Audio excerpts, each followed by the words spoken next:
Welcome to a football show, Monday edition, Titans victory edition. That is Paul Kuharsky of paulkuharsky.com, the Paul Kuharsky podcast. I am Braden Gall. Good to see all of you guys. If you want to jump into the comments section, please do so. YouTube, thumbs up, notifications turned on, Twitter and Facebook, please share. You guys know the drill. We are brought to you, of course, by Sinkers Beverages and, of course, Shotgun Willie's Barbecue. We'll tell you more about that coming up in just a second. So, Paul, positive locker room, fun stuff to talk about today. I think there actually is a lot of progress that we can discuss, things that fans should actually get excited about. You don't have too many wins to celebrate. This team may not have a lot of wins to celebrate all season, but there are things that I think actually were signs of progress, and other things were because they played the New England Patriots. So there's lots of stuff to discuss. We'll break down those two things. One of the things that struck me watching the game was that I think there's a lot to be learned about what Brian Callahan wanted, and will want from Will Levis while watching Drake Maye play for the New England Patriots. We got a bunch of injuries to get to as well, and we'll get into a lot of stuff that happened at Nissan Stadium. So otherwise, Paul, first and foremost, it seemed like a lot of the players much more fun to talk to after the game yesterday. Yeah, and it's a nice change just in that regard. You know, you're around these guys all the time. Some miserable locker rooms, and I think it was kind of funny. Jeff Simmons, you know, before the lights went on the camera, said, "I am so glad I don't have to say the same shit to y'all," and smiling, you know, and everybody was smiling, and look, I think to the tank people out there, I know some people are upset. You know, head-to-head win against the Patriots does not do the Titans any favor in the draft order. I just think there's way more value, and I'm a worry about now and worry about later guy. And right now, you know, there are a lot of young players on this team and a lot of old players on this team. Quite frankly, they could benefit from a win with a new coaching staff. Yep. And with all that's going on. And I just think you can't be thinking about April in November. And I just think it's a foolish way to go about things. There's a lot of value to what happened yesterday, especially if there's some carryover from it and they go and get another win or two that ruins things for the draft people. But you know, there was a lot of good that came out of them getting to feel this. Yep. And you have to learn to win. And this team had not learned to win. And in winning this game, it had to overcome. It made a lot of mistakes that it had to overcome along the way. But being able to carry through, okay, we're going to screw this up, but we're going to, you know, ride the roller coaster and continue to recover. And then to finally have a big recovery in overtime where they really took control of the game, you know, and then really kind of stamped who they are and what they want to be. They were a Calvin Ridley, Tony Pollard offense that took control of the game, managed the clock and everything. Not quite good enough, you know, to go score the touchdown that takes the game away, but whittles the clock down to, you know, 2.5 minutes or whatever it was, and then gets a defensive play to clinch it. Very satisfying for all of these guys. And I just think the meaning of that undersold by too big a part of the population. Yeah. So I think, first of all, and this was so I was, I had the season ending, you know, select soccer tournament in Clarksville all weekend. So I was literally on a soccer field for like the entire weekend. And we're getting in the car to come home on Sunday with two very exhausted little girls, and I put the broadcast on, and I heard, first of all, is this true? They have not had a tie in their organization since 1971. I don't think I realized that. First of all, does that sound right? I heard that during the broadcast. Yes, that seems astonishing, considering, especially at the stat I'm about to give up, which is they've won. It's only the 5th win in 18 games for this organization. If you are a fan of the team and you care about the team the way you do, you need to have a few good Sundays. Like the picking 7th or picking 2nd or picking 4th or picking 10th. Like, enjoy your Sunday. That's what I've been arguing. That was a game to sit and see them come back from multiple adversities and actually kind of enjoy the end result. How often have you had that? Like you're saying, it's so infrequent. Why would you turn away a chance at that? No, I don't want that. No. Because we might draft a player who might be good. Anyway, I'm with you. But the point is 5 wins. Enjoy the win when you get it. Enjoy the a home game where, yes, the Patriots aren't good and you're probably a more talented team. And how many are there of them in the NFL? Not many. The wins over those 5 wins that I just mentioned: New England, Carolina, Jacksonville, Miami twice, and one of those Miamis was without Tua. So it's not exactly a murderer's row of wins here. And 2 overtime games in that stretch last year of the games I'm talking about. So it's, again, a little surprising they hadn't had a tie. Here's the other thing and this is not a knock on Mike Keith. Mike Keith is a hero. He's an institution in this city. I saw when I got home and watched the last play of regulation, Mike Keith totally undersold it on the broadcast, on the radio broadcast, because I get home and I was like, that's what happened at the end of the game. And I'm watching it at like 4 or 5 o'clock. And I could not believe the play that Drake Maye put together on that last play. And I do think that whole drive, that whole experience was a microcosm. That drive for the Patriots and then the following drive by the Titans, that was the microcosm of the Tennessee Titans in 2024, was those 2 drives. It sort of was everything. Bad special teams, clutch defense, some identity in overtime on offense. Like, as a whole, it was all everything wrapped into two possessions. But that last play was extraordinary. We may talk more about it in detail, but I just Brian Callahan talked about you choose to either really cover or to really attack with pressure. They obviously chose to really cover. I don't know how often going huge numbers in coverage in crucial situations works. But rushing 3, Drake Maye had like 11 seconds to run around back there, and people can't cover for 11 seconds. So I think you're asking for trouble. And I also said, can't you play it regular? And he said, oh, yeah, there's a third option of rushing 4. So I don't see why you can't play it as a regular play. But given a choice between throwing a lot of people forward or throwing a lot of people backward, I think time has proven that bad things tend to happen if you don't force the quarterback into action. And that was another example. I mean, I don't think you come out of this game thinking the Titans defense is anything special based on the competition, but that's a moment where they had to make a play and they did not make a play. Yeah, we'll get to that, because I've got a lot of things. I got a lot of positives that I think are actual signs of progress and growth that you can legitimately build on if you're a team and you're a fan of the team that's supposed to be excited about winning, not excited about draft slots. And but there's plenty of bad. There's plenty of the same old stuff that needs to be worked out in that game for sure. Matt makes an interesting point here, though, Paul. It had to be Drake Maye running all over us that made us not want to pressure, because Maye was so good going up the field. Unless you're going to put a spy on him and blitz him with the linebackers like Denard Wilson sort of had the strategy all game, I could see that being a part of that decision. And frankly, they should have sacked him 2 separate times inside that 11 seconds. That is a play. That is a play that is not normal. I don't even think stats or metrics apply to that play. Who do we think was doing the spying when they were doing spying? Sebastian Joseph Day, maybe a little bit. Jack Gibbons, maybe a little bit. I mean, not spy quality spies. I don't think. No. Murray's quickness to the ball would be beneficial in that role, I feel like. But I'm not saying who they should use. I'm saying who I felt like had an eye on them, and I don't think they were making great choices there. All right. If you guys got a lot of questions, I want to get to your questions. I want to talk about Will Levis and first of all, his injury update. And it seems like Brian Callahan optimistic that this could be the week that he returns at his press conference today, but also just sort of, I was watching Drake Maye a lot, thinking this is what we want. This is what Brian Callahan wanted with Will Levis. So we'll get into that in a little bit. However, I want to play some Callahan here, and it's about sort of the intangibles and the value of him winning. So just before we do that, I'm going to use that to start our big conversation about the positives and the negatives here.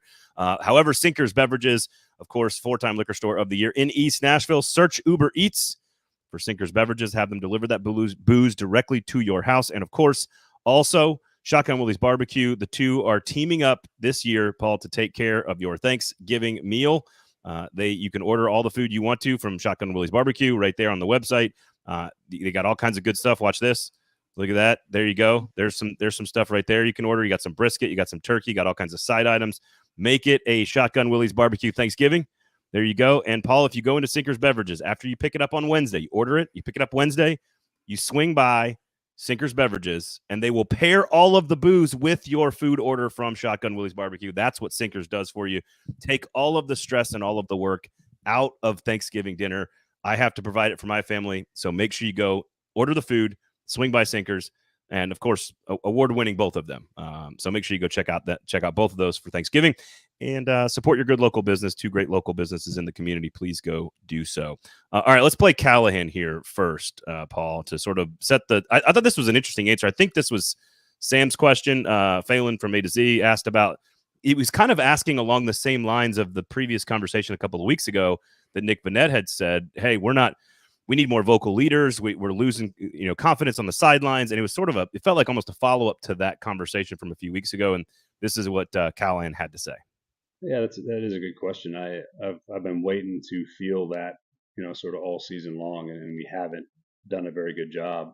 That was the first time, this season where I haven't felt like it was like, oh no, here comes the negative stuff. Like our guys finally got to the point where it was like, no, we got you, I got you. We'll make the play here. Hey, offense didn't do great. Defense went and stepped up.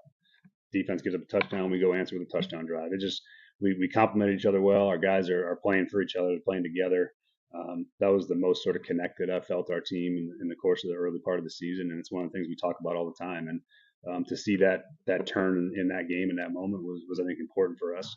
And they did a really nice job of not ever flinching when things went bad. And that was something we've been trying to get over for a while. And then hopefully this is the first time ends up being one of many when we need it. So it was really positive and encouraging to see that happen. All right, Paul. Let me ask you. You kind of alluded to it already. You alluded to it on your show, Paul Kuharsky Podcast. Make sure you go check that out. The "oh no, here comes the negative" is a pretty alarming admission by a head coach in the NFL. It's not a normal thing for him to say. But we talked about the players needing to learn. Young players need to learn how to win. So does the coaching staff. So does the inexperienced defensive coordinator and the inexperienced head coach. And all these guys haven't done their jobs very long either. Are you buying that what he's saying there, which is there was a little, maybe it's maturity, maybe it's growth, maybe it's confidence, something in facing the adversity and being able to respond to it instead of, I guess, getting in their feelings? I guess it's what's been happening. I don't know if it's been getting in their feelings, but look, we don't know what that meant until we see them in it again and see if there's if they do better with it, if they do it again. But bigger picture, they need to not be in self-imposed adversity so much, right? If the other team's doing it to you, that's fine. They come down, they make some big plays. The guy makes a really nice catch. Drake Maye avoids a sack and converts. But if they're coming down for a touchdown drive and you've got a 3rd and 15 conversion off of Arden Key hands to the face and a 2nd and 17 conversion off of a Brownlee penalty and a 3rd and goal conversion off of McCreary face mask. That's not adversity from the other team. That is you doing stupid shit that loses games, to put it in the vernacular of the former coach. And there's a way high degree of that in this game against a bad team. The penalties in particular are just killer stuff. And there's some Titans fans still bemoaning the officials. Look, there were too many penalties called in that game, probably as a picture, but that's two bad teams. Bad teams don't play good, clean football, and you need to hold less, to commit fewer fouls. And so, I just think, look, all of that's great that you came out in the end and overcame all of that stuff, but you can't survive doing that stuff. You're not going to survive against the Jaguars, another bad team, doing that stuff. I mean, it's a coin flip as to whether you will, and you're certainly not going to go somewhere like Los Angeles, where you have not beaten the Chargers on the road since 1990, losing 9 consecutive games. It's not a frequent trip. Yep. But 9 consecutive games, including a playoff game, you're not going to do it, making all those self-inflicted things. You have to let the Chargers make some mistakes.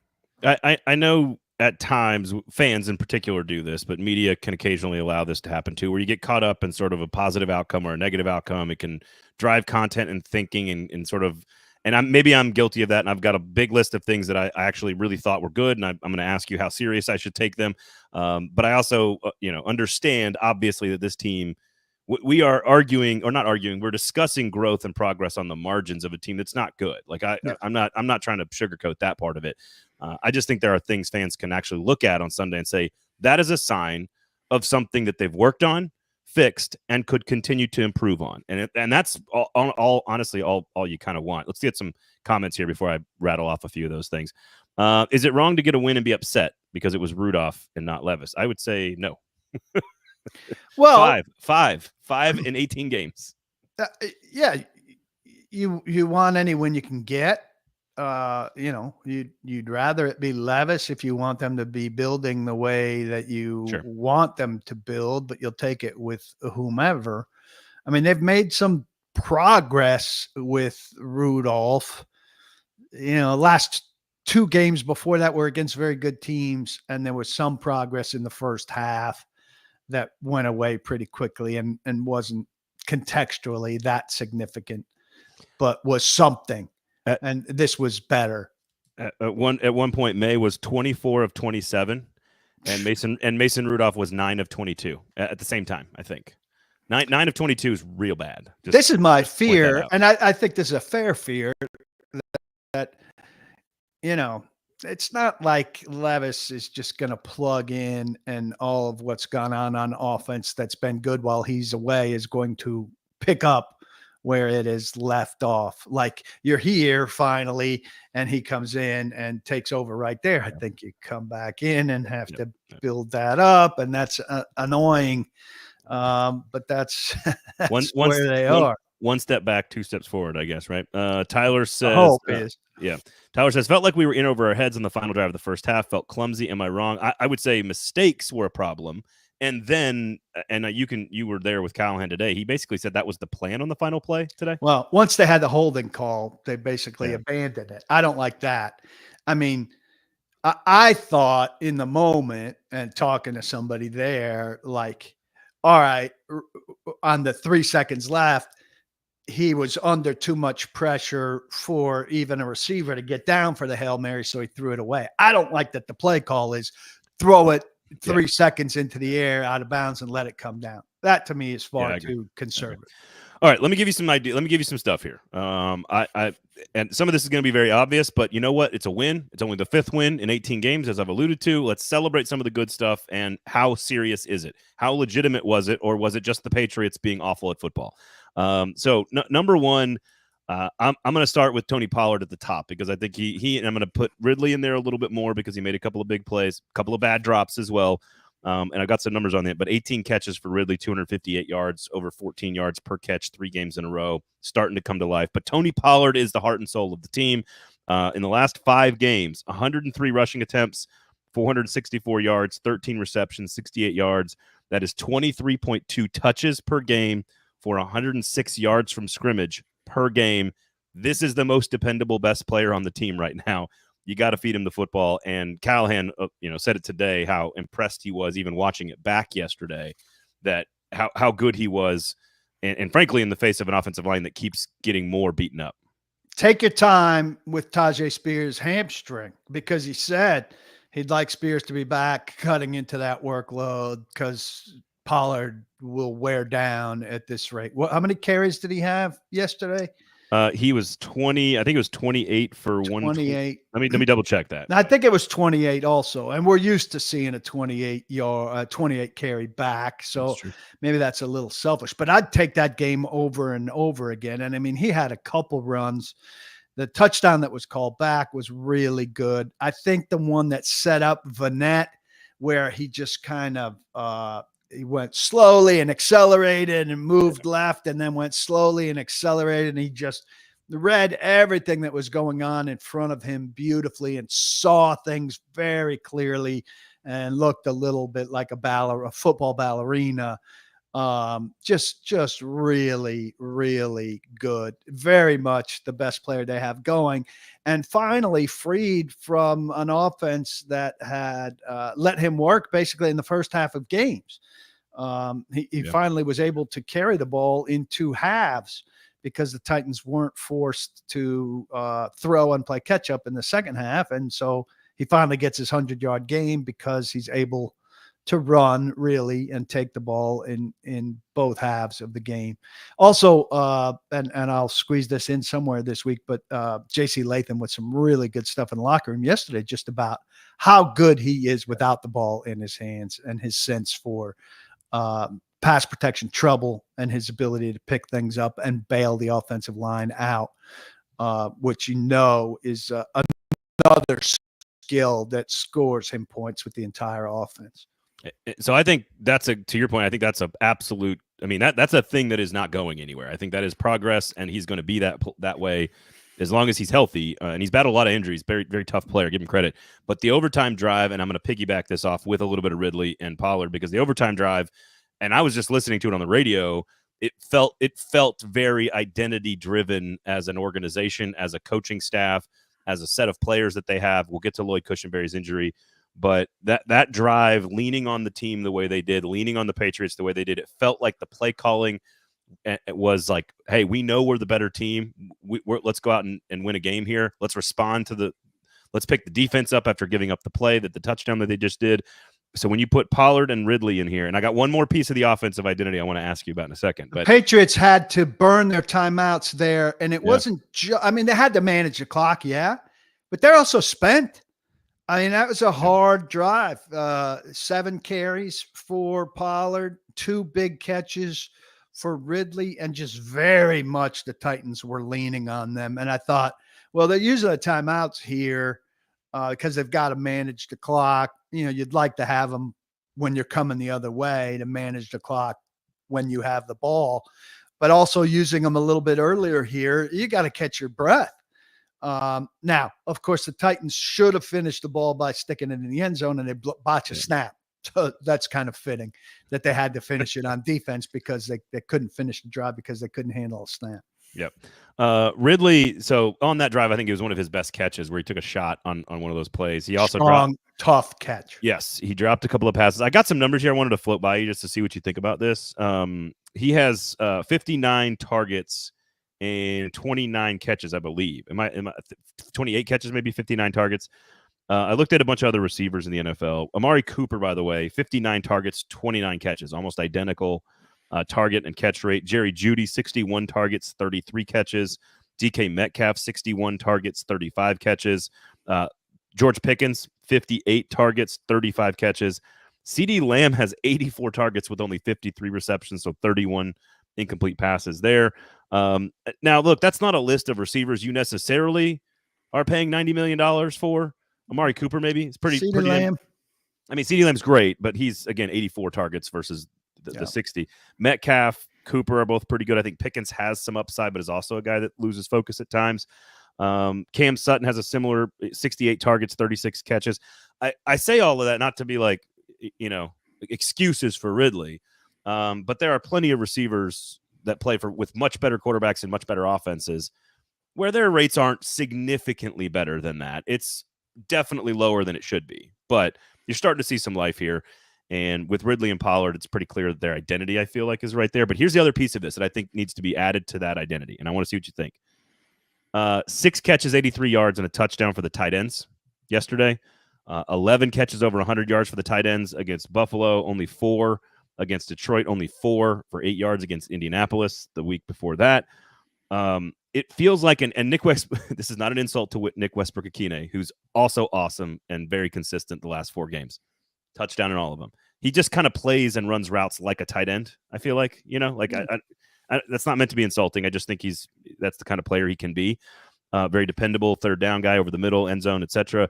I feel like that play action that they clearly wanted to go to yesterday with those tight ends and the 3 of them, I feel like that has to be the third piece of this. It's Pollard, Ridley, and then a lot of the play action of those tight ends. It doesn't have to be one guy. In fact, it won't be. But when those guys get involved, it feels like the quarterback is way more comfortable in Brian Callahan's system. Do you have that tight end stuff broken down? I do actually. Yeah. What do you want? What's Chig done in that? So Chig had 4 for 50 against Buffalo and 3 for 38 yesterday. Now there's, I agree that Rudolph's pass to him on the goal line was not great, but if you put two hands on the football, you got to catch it. So that's Chig there. Like can't volleyball it up into the air in the end zone. So that was a bad play by both of them. But it doesn't feel like he's done as much as that. I would have been surprised, without really thinking about it, that he had 7 catches in those 2 games because he feels marginalized. And Vanette, on the other hand, feels maximized. Maximalized. Right? Well, I just did it to go with marginalized. No, I like it. It feels maximized to me. That's a traditional Titans thing. I talk about the negatives in their DNA. The positives in their DNA is they find a second kind of tight end that they get the most out of there, who does things for you that you didn't expect and plays better for you than you imagined he would. And Vanette is doing that for them. And, maybe he's not second, maybe he's third. I don't know. Wiley's not omnipresent either. It's hard to put those guys in order, really. But you're getting more out of Vanette than you expected, than anybody expected, probably than they expected. And that's a nice bonus for them. I agree with you that the tight ends out of play action are doing some nice things right now. I'm not going to go with you on NWI in the tight end grouping. He's a traditional Titans wide receiver doing traditional Titans tight end things more effectively. And look, here's the thing about a lot of this stuff. It's taken too long. Brian Callahan having the conversation with Calvin Ridley that he had before the Detroit game took too long. Yeah. Nick Westbrook-Akine being in position to make the plays he's made over the last 4 weeks took too long. They were playing. We'd forgotten about him because he's been on IR again and buried. They were giving Treylon Burks significant snaps for no reason, with no hint of production, and talking like old school Titans coaches forever about the things he was doing in the blocking game. Well, now Nick Westbrook-Akine, who does things in the blocking game, is catching balls that count for 6 points. It's much better. And look, I've used Nick as a example of guys the Titans have to aspire to be better than. That sounds idiotic now. The guy's paid his dues, won his stripes. It's his second staff, multiple coordinators and everything. He gets things done, whereas he's surrounded by guys who don't do sufficient work.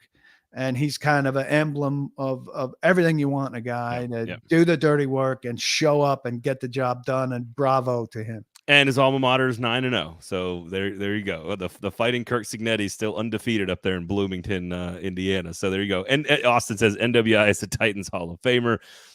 There you have it.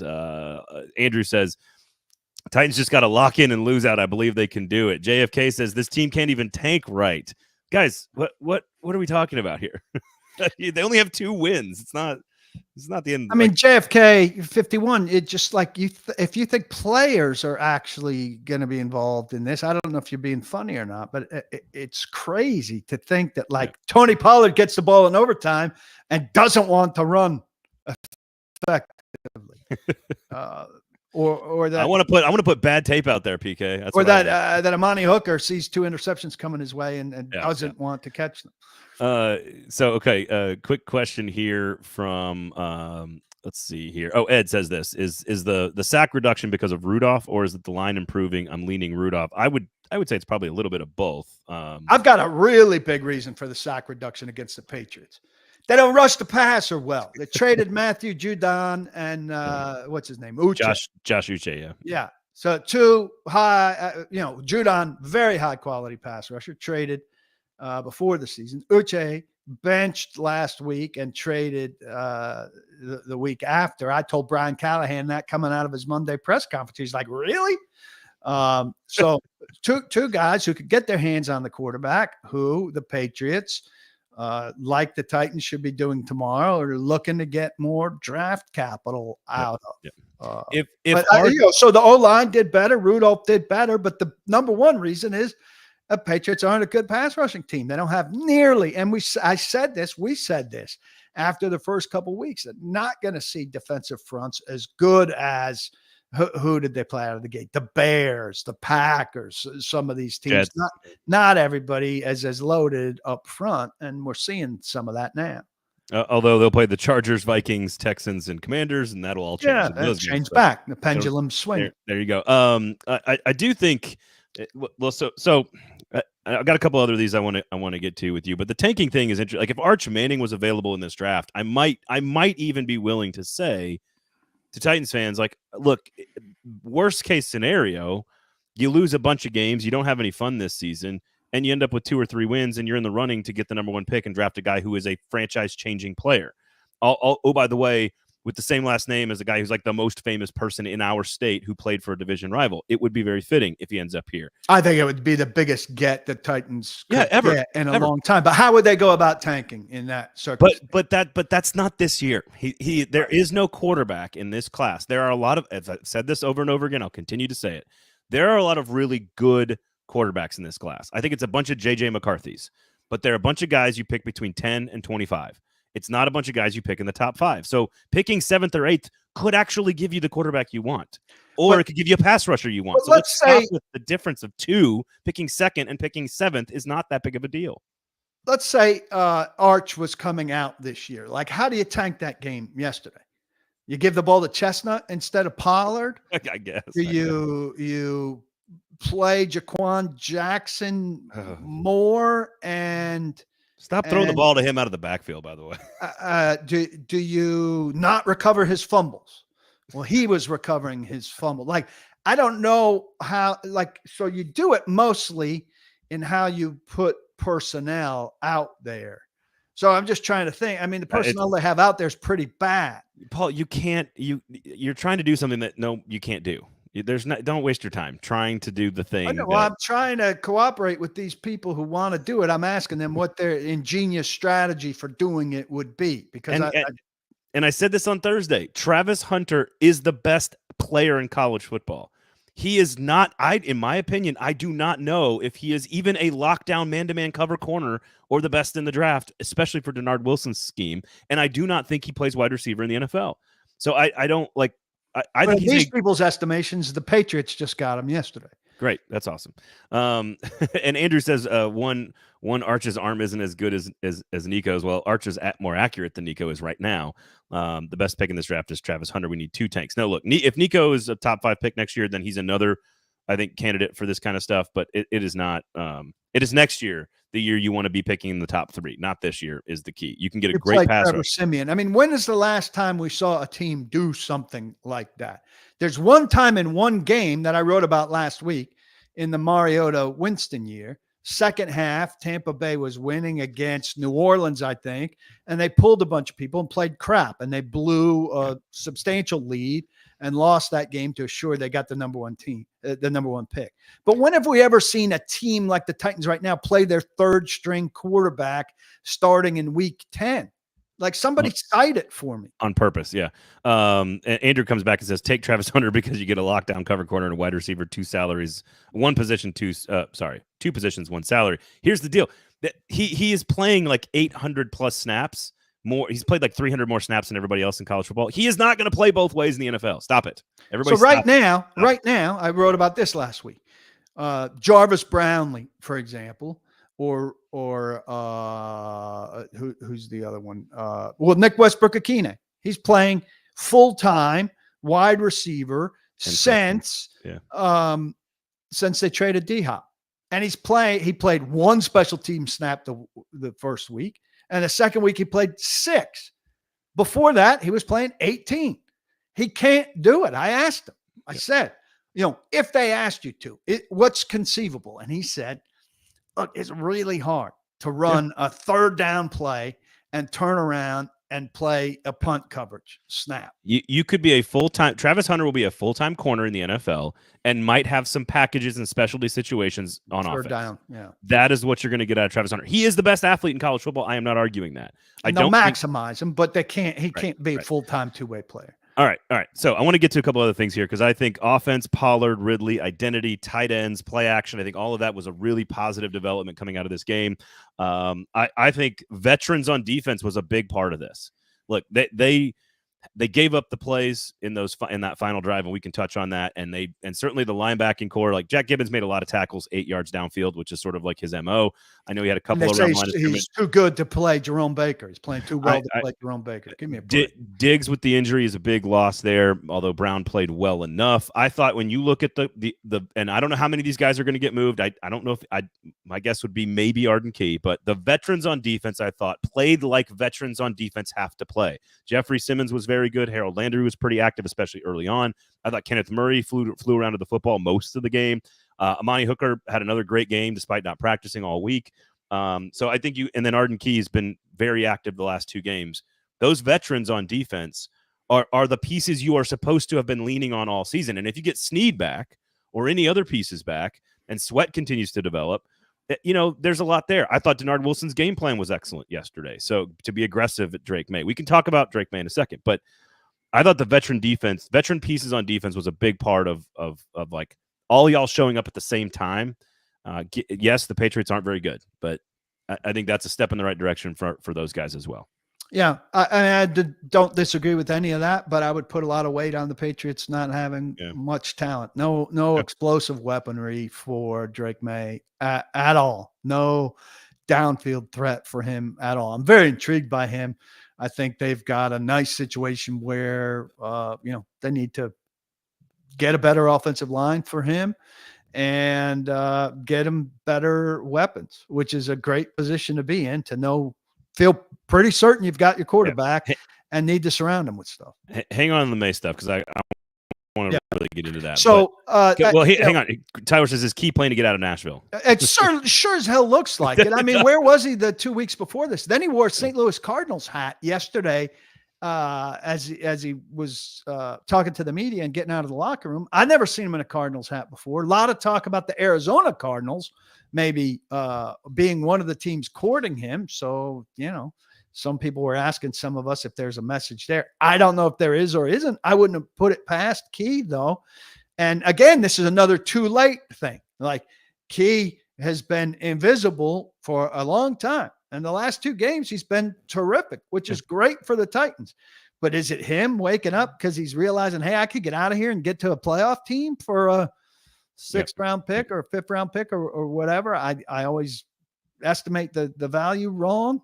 But, boy, they could use him and Landry in tandem if he's playing like this. He just hasn't played like this very often. I think he's the only piece that gets moved if anybody gets moved, and I think it's for a lot less than people realize. But I don't like. Again, anybody else? I know they're not going to trade Simmons from what we've learned about what the organization thinks. Hooker, Landry's probably the most valuable asset. Landry's expensive, but Landry could.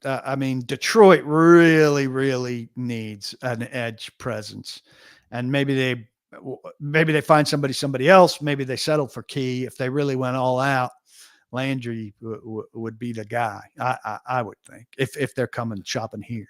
Do you think anybody gets moved, or you think they kind of did their work last week? I suspect they probably did their work last week because I talked to them last Tuesday and they had absolutely nothing brewing. So if you're not talking to anybody last week, I don't know. I guess it's a matter of who's calling you, but didn't seem like anybody was calling them last Tuesday. And there certainly were injuries. We'll get to Cushenberry in just a second. But the bad stuff, here's the stuff that I thought, because it's the Patriots, it's even worse. And the penalties, the discipline, a major problem. That's something that's been an issue for the team where it crops up at the worst possible times. And that's on the coaching staff to teach the discipline, in my opinion. Players know better, and they're a part of this as well. But I think discipline and general sort of organization of football teams generally is on the coaching staff. So I think that clutch defense is something we've already pointed out, that they can play a great game, and then in the last 2 minutes, what happens? That happened again on Sunday. And then special teams, like long. I know Jones is a really good returner, but like long returns, I think there's probably, I know Callahan put it on Stonehouse, but like, I didn't think when he fielded that on the 5-yard line that there weren't players in position to make the play. I thought they kind of were. Jackson's fumbling like this. Every week it's a different issue for the special teams. That part has not changed at all. Jackson has and Rudolph have made Rand Carthon's thing come true. Fumble luck. It's all fumble luck. Titans had all the fumble luck yesterday and they won. So it's as simple as that. If you get the bounces, it wins. Look, Jackson's a problem right now. He's fumbled 3 times in 2 games. He's recovered them all. And Callahan said something very telling this morning. He said, little guys generally avoid big hits. He's taking big hits right now. Yeah, he is. So how do the Titans find the one little guy in punt returning index around the league who takes big shots? I don't know. It's a Special skill. teams is a mess. And look, he makes it like things were better. Of course things were better. You were on the verge of an all-time worst return day, but you gave up a 44 from inside the 5 and a 25 to set up a game-tying drive. That is not a good special teams day. Yeah. Though they did miss the first kick that's been missed in a Titans game all season, which was a Mike Keith note during the game. Yeah, there you go. How many in a row has Nick Folk made, like inside 40 yards or something like that? All of them. Like 100 or something, like 800 in a row. I mean, it's not unique to the Titans. Everybody's making all of them, it seems like. They've got to do – I was thinking about it last night. I may talk to Nick about it this week, but I don't think we're too far away from them doing something. And I think the thing you do is narrow the goalpost. Narrow the goalpost. It's too automatic right now. Make it fun. Wouldn't that be fun too? Like if all I of a sudden – don't like messing with the ever-present size of things. I even had problem with the bases being made bigger. I don't like measurement changes in sports because it changes standards that have existed forever. That said, if you narrow the goalposts and the game is more fun all of a sudden because people start missing and there's more mystery to the game, I want more mystery to the game. It does happen every now. Like the NHL changed to where goalies they put a box in. They put a box in behind the pads too, but they put a box in behind the net, and they said you can't handle the puck there. Like so, if it gets to a point where a skill in a sport is so overwhelmingly a thing, I'm okay with that. Because again, if we're talking about 52-yard field goals being like an 80% hit rate. Well, let's make it like a 50% hit rate. That sounds more fun to me as a fan of football. Maybe not as a fan of the Packers, who couldn't find a kicker who's been making last-second field goals to win games. Maybe I'll change my tune on that. So ultimately, here's the thing. I think there is a lot to be excited about with Tony Pollard and Calvin Ridley coming to life and Brian Callahan scheming him open. I think there's a lot to like about the left side of the offensive line getting better, although we'll get to Cushenberry in a second. Some identity on offense, overcoming adversity, figuring out how to respond in bad situations, the veterans on defense carrying the team like they're supposed to. There's a lot of good stuff in there, and then there's a lot of the bad. This was the Patriots. I put NWI on your list. Absolutely. Sorry, I haven't written down. NWI is a fantastic. Honestly, I just think he's been this way all along. I think people are just starting to realize it, and maybe he's being used properly. But the penalties, the discipline, the special teams, the clutch defense, there's still a lot there that's a problem. It's okay to be excited about a win, guys. It's okay for Titans fans to just take the W and enjoy it.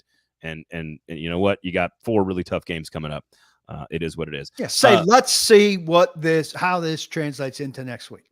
And you can say, look, you can go ahead and say, look, they don't win out there. They don't travel well to the West Coast generally. Yeah. The Chargers are pretty well coached. Titans probably aren't going out there and winning, but it should be a better version of the team than we saw in Buffalo and in Detroit. They play 4 games against the Chargers, the Vikings, the Texans, and the Commanders, all of whom are off to incredibly great starts and probably are playoff teams. And the Titans will be heavy underdogs in all of them. I think they can win one of those games, if not 2. And if they do that, I'm not picking 2. I'll pick 1. But if they win one of those games, let's say Minnesota at home, maybe. I don't know. Wow. And then, to me, that's proof of concept. Braden's on the train. It's proof of concept. You can win one of these. It's the NFL. You can win one of these 4 games. It's proof of concept. If not, you go 0-4. Then all you tankers are totally happy. Well, all these games that they lost were also the NFL, and there were no surprises in those. Just saying. Well, which is a role I tend to play. They also could have lost. Paul Kuharsky, nice to meet you. Yeah, right. They could have won 2 other. They could have 4 wins right now. I hate could. Not that crazy. No, I'm just. the game in the NFL is such a margins game. It's unlike any other sport. It's all margins. You win on the margins. So we'll see. Okay. Quickly, Sinkers Beverages, of course, and Shotgun Willie's Barbecue. I want to talk about Drake Maye because I was watching him a lot. I watched him, like his body movements are so quiet. He can throw off platform. He just doesn't have a lot of wasted movement in his game, but he's a really good athlete. Obviously did a great job running the football. But what I was watching was, I mean, this guy was 24 of 27 at one point in this game. He was not big play offense. They were not taking shots down the field. They don't have the personnel for that. But it was clear. I thought I was watching what Brian Callahan told us he wanted to see from Will Levis, which was a short, quick, efficient passing game. Sometimes it was, -1 yards on a completed pass or something like that. But by and large, he was accurate. He was processing, and he was delivering the football where it needed to be. He took advantage of what the defense gave him. He was very efficient. And, oh, by the way, he went and did that crazy athlete thing at the end of the game where he made a play to put his team into a position to win the game. Everything Drake Maye did on Sunday, in my opinion, was what Titans fans and Brian Callahan want from Will Levis more with last year's roster because it was much, less talented. To me, watching him that's all you want to see. Drake Maye doesn't look like a Pro Bowler or a Hall of Famer, and the offense is clearly bad, and the team is bad. But I saw him operate inside the offense very calmly and efficiently, and I think that's what you want to see from Will Levis is calmness, quiet in his movements, in his processing, and his accuracy. Pretty good at the mundane, I think is a way to summarize what you just said there. I'm a believer. I didn't know what to think about him. I don't love any of these guys coming out of college, really. Not that I have the film study or college awareness that a lot of you guys do, but wasn't sure by any means, and really like what I saw. Has an NFL presence about him, and no weapons, like we said. I mean, his surest throws were relatively short stuff to the sidelines and to Henry and to Stevenson. So that's a tight end and a back and a short yardage receiver. So I think it only gets better for him if they know what they're doing in acquiring personnel. And there was one third down in like 9 or 10 late in the game where he drops his arm slot. He's got a guy hanging off him and he fires it in there. It's just like every ball was placed where you want the receiver's hands to be. It seemed like when you rewatch it on TV, again, quiet is how I would describe his body movements. There's not a lot of flailing, and Will Levis does a lot of flailing, and you just want to see him tighten that up. And I think watching film on Drake Maye, if I'm Brian Callahan and I want mundane and I want efficient, short, quick processing, accuracy, he had it all for New England. And again, he's not like this guy's not. I'm not suggesting he's the next coming of Patrick Mahomes or anything like that, but there's a lot there to like. You can win with them. Deceptively fast, also deceptively fast and efficient running the football. And exactly. Chose when to do it. Was the right times to do it. We can get into that for the Titans linebackers if you want, because Murray's very good. But like, who was in the middle of the field yesterday for the Titans? It was clearly their plan, right? I mean, that was their plan. But man, Drake Maye killed him with that stuff. So I don't know. Gibbons, who's playing so well that Baker can't get on the field. It was an active did not play, which is a very rare thing. All right. Anything? So we'll update on Levis. Sounds like Brian Callahan's optimistic he could play this week. Yeah, but I mean, he talked like that at the beginning of the week last week too. I would think it's time, but if he doesn't respond at the end of the week, they're not going to hesitate. They've proven that.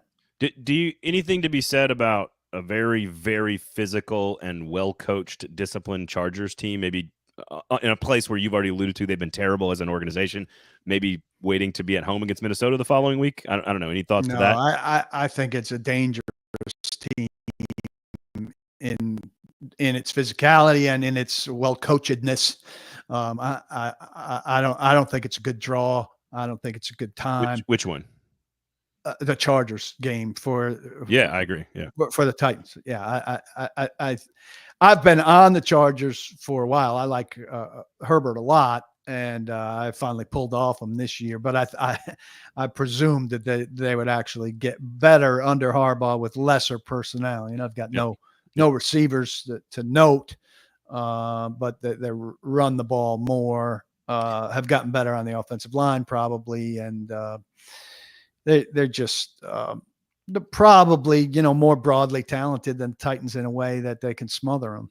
Harbaugh's a very good coach. People don't like him. He's overcovered. I don't like he's him. overexposed, but he's a very good coach.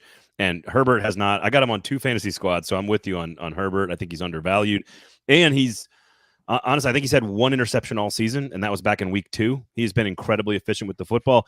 I guess my question about Levis is more, if it's 50-50, you're on the fence. You're not sure. The arm strength maybe's there. You're not sure. Do we give it a go? Is this feels like a really bad matchup to like give it a go? Does that make sense? Like, if I don't think they'd wait on a bad matchup, but I think if it's 50-50, I don't think they'd go. I agree. I think you wait. Nelson says, how do we feel about the Callahan tears yesterday? I'm all for public displays of emotion. This isn't a men don't cry thing, but I don't know how I feel about this being the reaction after 6 years of Mike Vrabel. Thoughts on that? I'm okay with emotion in public as well, but I'm okay with emotion in public, and I know it meant a lot to him, but I thought it was pretty heavy for your second win at this stage, and then you can't help but contextualize things in terms of Vrabel. Can you imagine Vrabel getting his second win in his 8th game, and what the reaction would have been like that? Not that his reaction's wrong and Callahan's reaction's right, and he gathered himself quickly, so I was glad for that part of it. He can feel how he feels. I like Brian Callahan a lot. I'm happy he got this win. I'm happy for a lot of people in there because it's been quite a struggle. But I can see people thinking that was a little much. Jay Nelson, this is not what you were saying, so I'm not suggesting this, but real men have no problem crying. That's real masculinity. I know we're having a very large conversation in this country right now about masculinity. Go vote, you young men. Please go vote on Tuesday. But be a real man about it, because crying is I think crying in public means you're a real man, not the other way around. I would agree with that. So yeah. Okay. How about one more? I didn't mean to make this like the last thing to throw out here, but any other individual players stand out to you? Because Jarvis Brownlee did not have a good game. That was a bad football game for the young rookie. Those are going to happen, but that was a bad game by Brownlee. Yeah, he's drawn too many penalties for one thing. That's become a little bit too consistent, so he needs to reduce on that. I really hated the touchdown, the game tying touchdown. I don't like what Denard Wilson's doing there. I don't like that conservative decision. I think that's symbolic of some overall, there are moments in this game that kind of symbolize things about the season. And to me, that's the defense not making a play at a crucial time. The good defense that they talk about having, the good defense that lazy people just look at the defensive yardage rankings and think they're automatically good. That's a bad defense on that play, making a bad decision and then being ineffective behind the bad decision. Do you think the other way was true for most of the game, though? That like the way they called the game, both offense and defense, was sort of a sign of being a little bit more confident in their own abilities to be aggressive and attack somebody that they feel that is inferior to them? Yeah, I'd agree with that. And which makes that decision that much worse in the framework of what you're talking about. You've played 59 minutes and 30 seconds. And you get down to that, and then you revert to that safety thing, which is just bad. All right, so Lloyd Cushenberry out for the season, Achilles, as reported by you. Quandre Diggs, it looks like he's going to be out for a long time. Sounds like Callahan said they're both going to probably end up on IR. Diggs has a Liz Frank and is out for the season. I saw from Rappaport. Somebody else might have had it first. So Levin goes in, and Callahan said, look, he played pretty well outside of a couple of bad snaps, which were obvious to most folks. You can't excise the bad snaps. He did not play pretty well because he snapped the ball that poorly. But Brunskill, you can say he blocked very well in a pinch. You can say that. So Brunskill gets that job as soon as Dylan Radins' foot is okay for him to return to right guard. So you'll have this rotation at right tackle that's seemingly not going away, though Petit Frere didn't play. Though he was active, they were all active. And then Radins back at right guard and Brunskill taking over at center with Corey Levin as the swing interior guy. Though if an interior guy got hurt, Brunskill would go back to guard like he was yesterday, and Levin would play center. Cushenberry, I had this conversation with Joe Rexrode this morning, who thinks Achilles recover quicker than they used to.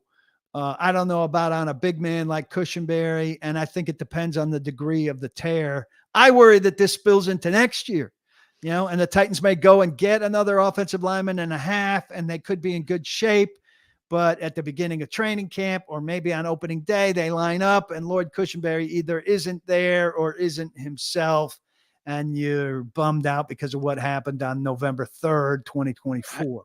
So they are a faster recovery time than ACLs. They are. But to your point about a big fella, I think my instincts are he should be okay, but there's no way to know about the human body. Like one player versus another player versus another player.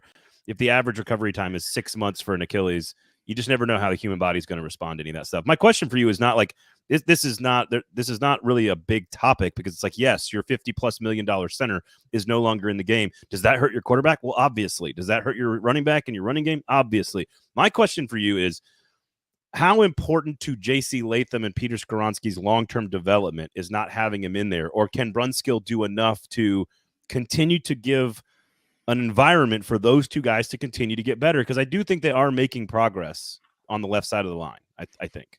Yeah, I think they're making progress too. And I think Latham was on a pretty good trajectory from the beginning. And I think Skoronski has kind of settled down. Is he going to be like, hey, that's a guard that's worth the 11th pick in the draft? I don't know about that, but can he be a pretty damn good guard? I think so. Yeah, I mean, I think they miss Lloyd. I don't know if he's going to be in the room at all after this thing. Sometimes I read the swelling takes a month before you have the surgery. So I don't know what kind of presence he'll have, but certainly he was doing a lot of things in terms of presence. His play wasn't quite to what we expected. And I think Lloyd Cushenberry is going to be far better in his second season under Bill Callahan than he was in his first, where it was good, but not great. Yep. When they expected great. And Diggs, Diggs, I don't think was great either, but I think he was also a settling force and a nice in combination with Hooker and nice in combination with those DBs, some of whom were young. And they'll miss him. Mike Brown played well in relief, but it's different to play well in relief than it is to have people game planning for you. And I think that spot is a weak spot in the Titans defense now. You've been all over the injuries. Do you have any insight into when the defensive secondary might get some support back from some of these guys? I don't. We didn't ask about Cheeto this week, but I don't think Awuzie would get his way back into the starting lineup automatically over Brownlee by any means. Snead's been 3 weeks out with a bad quad contusion. Which seems like a long time, but who knows how bad something like that can be. They are banged up in a big way. And I'll remind people, if they were banged up in this big way at this stage and lost a key player on offense and defense right now, you would be crushing Mike Vrabel and the training staff. And I've not gotten a single tweet about Brian Callahan or the too hard. Staff. Yeah. Brian Callahan is practicing his team too hard in the middle of the season, where the rules are governed by the Players Association agreement with the league, not the coaching staff. But right. I am curious, and I didn't get this question in with Callahan, if they've been padded, if they were padded last Thursday, if they will be padded this Thursday. When you're missing a lot of guys and your numbers shrink, it's harder to be padded. And this is the time of year a lot of coaches start to take their foot off the gas in terms of that. Watch, let me do this. If they were padded, Paul, Cushenberry would have been prepared for the bull rush up the middle. If they weren't padded, he wasn't prepared because he wasn't tough enough for the bull rush up the middle. So we can just do that. Well, that only happens if Vrabel's the coach. I haven't heard any of that with Callahan as the coach. People have objections to Callahan, but his injury stuff is fine. Sinkers Beverages, everybody, 4-time liquor store of the year in East Nashville. Make sure you check them out. Go support good local business. Search Uber Eats Sinkers Beverages. Have that booze delivered directly to your house. They will drive so you can drink and be smart and responsible in our community. Shotgun Willie's Barbecue, of course, open Wednesday through Sunday from 11 a.m. till 3 p.m. or until they run out of meat. And make sure you use both Shotgun Willie's Barbecue and Sinkers Beverages to handle your Thanksgiving meal this year. Take all the stress out of the holidays so you can focus on your drunk uncle talking politics. Just order the meat and the booze from Sinkers and Shotgun Willie's Barbecue and just go pick it up and have a great and easy, stress-free Thanksgiving holiday. All right. PaulKuharsky.com for a great game recap. You can get to his podcast on his YouTube page as well. You got the Blake Bedingfield scouting report up there from every single game on Monday morning. So make sure you go check all of that out. Anything else you got coming for the Mike Herndon tomorrow? Okay. Always with something excellent. And then I'll be back probably working on something about NWI, and I'll be podcasting on live on site 1 o'clock from a competing barbecue Thursday. joint. Yes, from my barbecue joint. Hey, it's okay. It's okay. Yeah, it's okay. I mean, we live in a capitalistic society. There is enough smoked meat to go around in this city, and enough people A lot that are of hungry. meat. A lot of meat, a lot of hungry people. That's exactly the right way to say it. Lots of meat, lots of mouths. That was very Nick Sussian right there. I think he would have come up with that right in the moment, right? I don't know. There's a couple other directions that my adolescent teenage brain could have taken that as well. So anyway, thanks for hanging out. Of course, as usual, congrats to the Titans for a win. Y'all, stop worrying about a freaking draft in May and April. Enjoy a win for your favorite football team. Lots of games still to be lost. They don't. Right. You got lots of Sunday nights to be upset. This one, it was okay. Have a good time. Otherwise, rate, review, subscribe for Paul. I'm Braden. Thanks for listening. Sinkers Beverages, everybody. Shotgun Willie's Barbecue. We will talk to you guys on Thursday.